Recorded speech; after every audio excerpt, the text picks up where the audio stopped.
ओम शांति सभी भाई बहनों को। आज प्यारे बाबा की मधुर महावाक्य हैं 16-12-24। प्रातः बुढ़ी ओम शांति बाप दादा मधुबन। बाबा बोले, मीठे बच्चे, यह पावन बनने की पढ़ाई सब पढ़ाइयों से सहज है।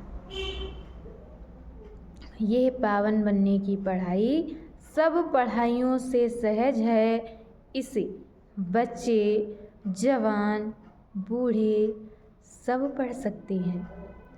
सिर्फ 84 जन्मों को जानना है। बाबा कहते, ये पावन बनने की पढ़ाई सब पढ़ाइयों से सहज है। इसे बच्चे, जवान, बूढ़े सब पढ़ सकते हैं। सिर्फ 84 जन्मों को जानना है। प्रश्न है, हर एक छोटे व बड़े को कौन सी प्रैक्टिस जरूर करनी चाहिए? हर एक छोटे व बड़े को कौन सी प्रैक्टिस जरूर करनी चाहिए? उत्तर में बाबा ने बताया है कि हर एक को मुरली चलाने की प्रैक्टिस जरूर करनी चाहिए। हर एक को मुरली चलाने की प्रैक्टिस जरूर करनी चाहिए, क्योंकि तुम मुरलीधर के बच्चे हो। क्योंकि तुम मुरलीधर के बच्चे हो। अगर मुरली नहीं चलाते हो तो ऊंच पद पा नहीं सकेंगे। किसी को सुनाते रहो तो मुख खुल जाएगा। बाबा कहते, किसी को सुनाते रहो तो मुख खुल जाएगा। तुम हर एक को बाप समान टीचर जरूर बनना है। तुम हर एक को बाप समान टीचर जरूर बनना है। जो पढ़ते हो वह पढ़ाना है। छोटे बच्चों को भी यह पढ़ाई पढ़ने का हक है। बाबा कहते कि छोटे बच्चों को भी यह पढ़ाई पढ़ने का हक है। वह भी बेहद के बाप का वर्षा लेने के अधिकारी हैं। ओम शांति। अभी आती है शिव बाबा की जयंती, उस पर कैसे समझाना चाहिए? बाबा कहते कि अभी आती है शिव बाबा की जयंती, उस पर कैसे समझाना चाहिए? बाप ने तुमको समझाया है, वैसे तुमको फिर औरों को समझाना है। ऐसे तो नहीं, बाबा जैसे तुमको पढ़ाता है वैसे बाबा को ही सबको पढ़ाना है। बाबा कहते कि ऐसे तो नहीं, बाबा जैसे तुमको पढ़ाता है वैसे बाबा को ही सबको पढ़ाना है। शिव बाबा ने तुमको पढ़ाया है, जानते हो, इस शरीर द्वारा पढ़ाया है। बरोबर हम शिव बाबा की जयंती मनाते हैं। हम नाम भी शिव का लेते हैं। वह तो है ही निराकार, उनको शिव कहा जाता है। वो लोग कहते हैं शिव तो जन्म मरण रहित है। शिव तो जन्म मरण रहित है, उनकी फिर जयंती कैसे होगी? ये तो तुम जानते हो, कैसे नंबर वार मनाते आते हैं, मनाते ही रहेंगे। कैसे नंबर वार मनाते आते हैं और मनाते ही रहेंगे।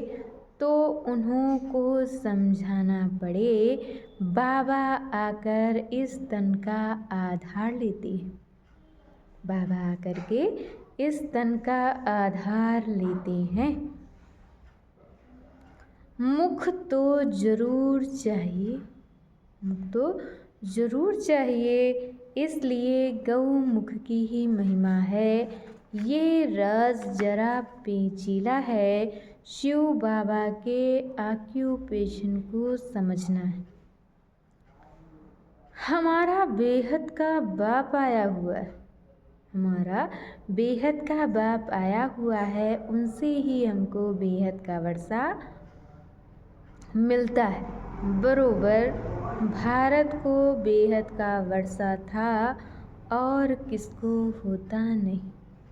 भारत को ही बेहद का वर्षा था और किसको होता नहीं। भारत को ही सचखंड कहा जाता है और बाप को भी ट्रुथ कहा जाता है। भारत को ही सचखंड कहा जाता है और बाप को भी ट्रुथ अर्थात सत्य कहा जाता है। तो ये बातें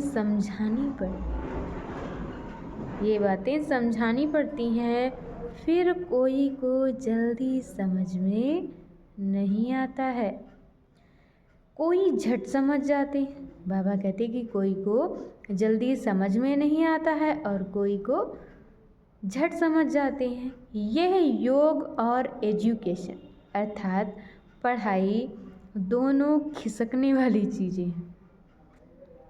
ये योग और एजुकेशन अर्थात पढ़ाई दोनों खिसकने वाली चीज़ें हैं। उसमें भी योग जास्ती खिसकता है। नॉलेज तो बुद्धि में रहती ही है। बाबा कहते हैं कि उसमें तो नॉलेज तो तुम्हारी बुद्धि में है ही, उसमें भी योग जास्ती खिसकता है। नॉलेज तो बुद्धि में रहती ही है, बाकी याद ही घड़ी घड़ी भूल जाते हैं। नॉलेज तो तुम्हारी बुद्धि में है, नॉलेज तो तुम्हारी बुद्धि में है ही कि हम कैसे 84 जन्म लेते हैं। जिनको ये नॉलेज है वही बुद्धि से समझ सकते हैं। अच्छा, मीठे मीठे सीखिए बच्चों प्रति माता पिता बाप दादा का याद प्यार और गुड मॉर्निंग। रूहानी बाप की रूहानी बच्चों को नमस्ते। हम रूहानी बच्चों की तरफ से रूहानी माता पिता बाप दादा को याद प्यार नमस्ते, ओम शांति, गुड मॉर्निंग, शुक्रिया बाबा शुक्रिया। और आज बाबा ने मुरली में धारण करने के लिए मुख्य सार दिया है। पहला पॉइंट, ज्ञान सागर बाप जो बेहद की पढ़ाई पढ़ाते हैं उस पर विचार सागर मंथन करना है। ज्ञान सागर बाप जो रोज़ बेहद की पढ़ाई पढ़ाते हैं उस पर विचार सागर मंथन करना है। जो पढ़ा है वह दूसरों को भी ज़रूर पढ़ाना है। बाबा कहते हैं जो पढ़ा है वह दूसरों को भी ज़रूर पढ़ाना है। और दूसरे पॉइंट में बताया है ये बेहद का ड्रामा कैसे चल रहा है। ये बेहद का ड्रामा कैसे चल रहा है, ये अनादि बना बनाया वंडरफुल ड्रामा है। इस राज को अच्छी रीति समझकर फिर समझाना है। ये बेहद का ड्रामा कैसे चल रहा है, ये अनादि बना बनाया वंडरफुल ड्रामा है। इस राज को अच्छी रीति समझकर फिर समझाना है। और आज बाबा ने हम बच्चों को वरदान दिया है, पवित्रता की श्रेष्ठ धारणा द्वारा एक धर्म के संस्कार वाले समर्थ सम्राट भव। पवित्रता की श्रेष्ठ धारणा द्वारा एक धर्म के संस्कार वाले समर्थ सम्राट भव। आपके स्वराज्य का धर्म अर्थात धारणा है पवित्रता। एक धर्म अर्थात एक धारणा। बाबा कहते एक धर्म अर्थात एक धारणा स्वप्न व संकल्प मात्र भी, स्वप्न व संकल्प मात्र भी अपवित्रता अर्थात दूसरा धर्म ना हो। क्योंकि जहाँ पवित्रता है वहाँ अपवित्रता अर्थात व्यर्थ व विकल्प का नाम निशान नहीं होगा। बाबा कहते जहाँ पवित्रता है वहाँ अपवित्रता अर्थात व्यर्थ व विकल्प का नाम निशान नहीं होगा। ऐसे संपूर्ण पवित्रता के संस्कार भरने वाले ही समर्थ सम्राट हैं। अभी के श्रेष्ठ संस्कारों के आधार से भविष्य संसार बनता है। अभी के संस्कार भविष्य संसार का फाउंडेशन है। और आज की मोड़ी का स्लोगन है, विजयी रत्न वही बनते हैं जिनकी सच्ची प्रीत एक परमात्मा से है। विजयी रत्न वही बनते हैं जिनकी सच्ची प्रीत एक परमात्मा से है। अच्छा, ओम शांति।